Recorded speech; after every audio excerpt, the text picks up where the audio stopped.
अपनी गाय माता की रक्षा करनी चाहिए। ये मुसलमान बहुत अधिक बोलते हैं भाई, इतना गुस्सा उठता है।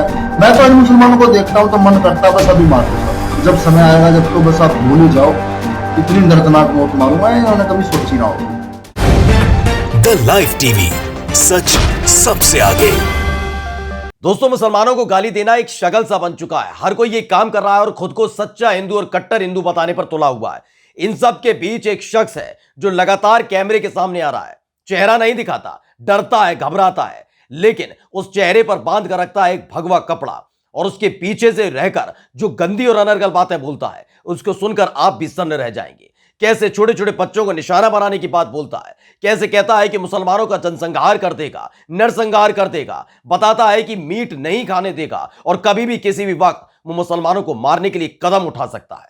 लेकिन इन सब के बीच लगातार वो धमकी भरे इस तरह के वीडियो को अपलोड करता है और देश की पुलिस उसे गिरफ्तार तक नहीं कर पाई है। नमस्कार, मैं हूं प्रज्वल गौतम और आप देख रहे हैं द लाइव टीवी।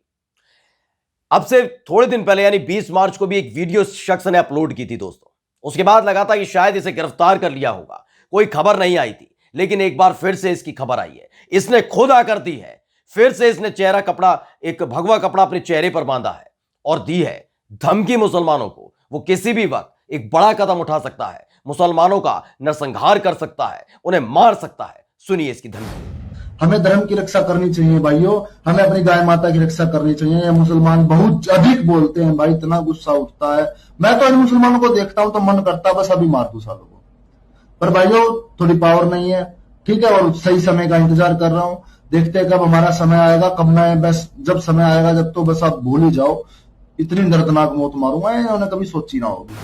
दरअसल एक समृद्धि के शकुनिया है, उन्होंने ये वीडियो अपलोड की है इसकी, और वीडियो अपलोड करते हुए उन्होंने लिखा है मुसलमानों के जेनोसाइड के लिए। एक और वीडियो इसने अपलोड की है, यह सीधे तौर पर कह रहा है कि अगर मीट खाएंगे मुसलमान तो उन्हें मार देगा। He openly said he will kill Muslims for eating meet.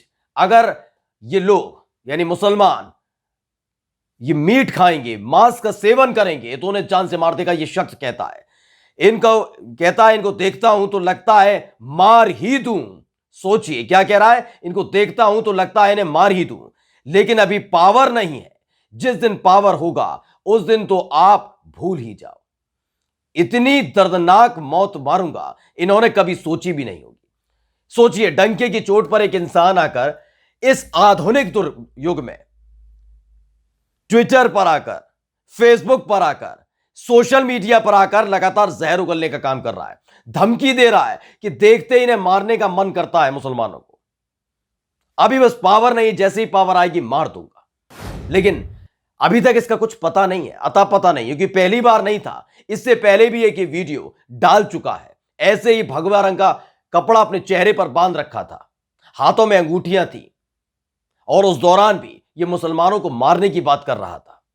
लेकिन अभी तक इसका अता पता पुलिस लगा नहीं पाई है। वो वीडियो भी आपको दिखा देते हैं कि जब ये मुसलमानों को मारने की बात कर रहा था। सुनिए। इस बात को याद रखियो, जिस दिन इन हिंदुओं का दिमाग खराब हो गया, जिस दिन इन हिंदुओं का दिमाग खराब हो गया उस दिन कश्मीर से लेकर मक्का मदीना तक एक भी टोपी वाला नहीं छोड़ेंगे। इस बात को नोट कर ले, लिख ले अपनी डायरी में कि जब तेरा अंत आएगा, जब तुझे सिर्फ एक शब्द बचा सकता है, जब तुझे सिर्फ एक शब्द बचा सकता है, वो शब्द है जय श्री राम। दरअसल ये वीडियो सैफ नाम के एक शख्स ने अपलोड की, 20 मार्च को ये अपलोड की गई थी और उसमें लिखा गया था, एक और क्लिप है इसकी जिसमें ये मुसलमानों यानी टोपी वालों को, जो कश्मीर से मक्का मदीना तक के लोगों को धमकी दे रहा है, जिसमें बता रहा है कि किस तरीके से अगर रहना है तो आपको जय श्री राम कहना होगा, यानी जय श्री राम नहीं कहोगे तो रह नहीं सकते। सीधे तौर पर एक धमकी देता है, गुंडागर्दी करता है, मवालीपन कर रहा है। वो बात अलग है, चेहरा छिपा कर रहा है, लेकिन चेहरा छिपाने भर से अगर ये तमाम अपराधी बच जाएंगे,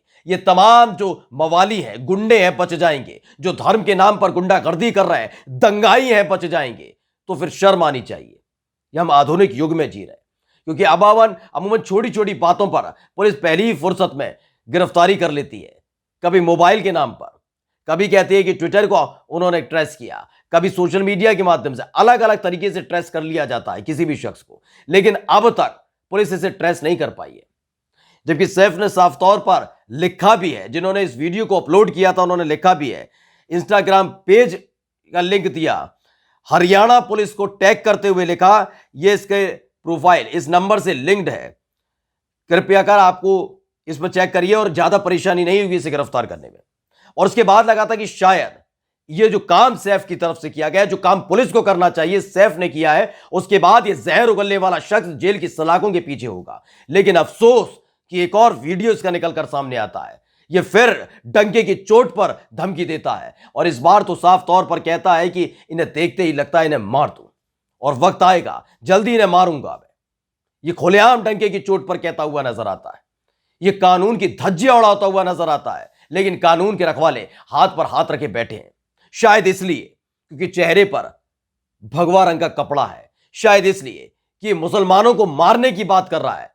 बिल्कुल वैसे ही जैसे ही आपको याद होगा कि कैसे उत्तराखंड के हरिद्वार के अंदर जब धर्म संसद हुई थी, वहां पर भी मोबाइल नहीं हथियार खरीदने का ऐलान किया जा रहा था, युवाओं को उकसाया जा रहा था। उस दौरान भी यह कहा जा रहा था कि मुसलमानों का नरसंहार कर देना चाहिए, लेकिन उस दौरान हुआ क्या था? उत्तराखंड की पुलिस यह तक नहीं पता कर पा रही थी, जबकि वीडियोज में साफ दिख रहा था कि आखिरकार ये भाषण दिया किसने। मासूम बन गई थी उत्तराखंड की पुलिस, कि भाजपा शासित राज्य उत्तराखंड की पुलिस इतनी मासूम हो गई थी, उसको वीडियो नजर नहीं आ रहा था। यहां तो चेहरा नहीं दिखा रहा। ये उत्तराखंड के हरिद्वार में जब धर्म संसद हुई थी, उन्होंने खुले चेहरे पर अपना चेहरा दिखाते हुए साफ तौर पर मुसलमानों के नरसंहार का जिक्र किया था।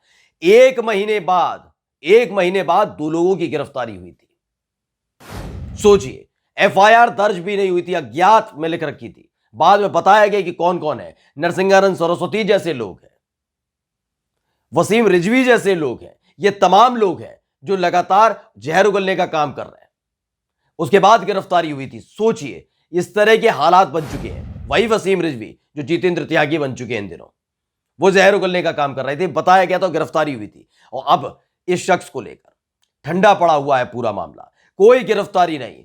ये बार बार सामने आता है, मुसलमानों को टारगेट करने की बात करता है, उन्हें मार देने की बात करता है, उनके छोटे छोटे बच्चों को मार देने की बात करता है, लेकिन पुलिस गिरफ्तार नहीं कर पाती। जबकि लगातार बताया जा रहा है कि इंस्टाग्राम अकाउंट है इसका, ये इसका ट्विटर अकाउंट है, ये इसका फेसबुक अकाउंट है। भाई कहीं से तो इसे गिरफ्तार करने के लिए पहल की जाए, लेकिन अब तक गिरफ्तारी के नाम पर सिर्फ शून्य नजर आता है। वैसे आईटी सेक्टर की जो पुलिस, जिसको पूरी तरीके से सर्विलांस पर रखती है, एक अगर कोई और मुसलमान इसी भाषाशैली का इस्तेमाल कर रहा होता तो जेल की सलाखों के पीछे होता। उसका फोटो इश्तहार की तरह छापकर यह बताया जाता कि जो जो बोलेगा, इस तरह के शब्दावली का इस्तेमाल करेगा, जहर उगलेगा, उसे गिरफ्तार कर लिया जाएगा और जेल में ठूस दिया जाएगा। लेकिन देखिए, यह शख्स लगातार सामने आ रहा है, यह लगातार सामने आकर जेनोसाइड की बात कर रहा है, नरसंहार का जिक्र कर रहा है, बता रहा है कभी भी किसी भी वक्त यह कदम उठा सकता है। लेकिन पुलिस अनभिज्ञ बनी हुई है, पुलिस की तरफ से कोई कार्रवाई नहीं। लगातार टैग किया जा रहा है हरियाणा पुलिस को, लेकिन अभी तक कोई ऐसी कार्रवाई की नहीं गई। अगर कार्रवाई की गई है तो आखिरकार ये शख्स एक बार फिर से सामने कैसे आया, एक बड़ा सवाल है। नमस्कार। द लाइव टीवी, सच सबसे आगे।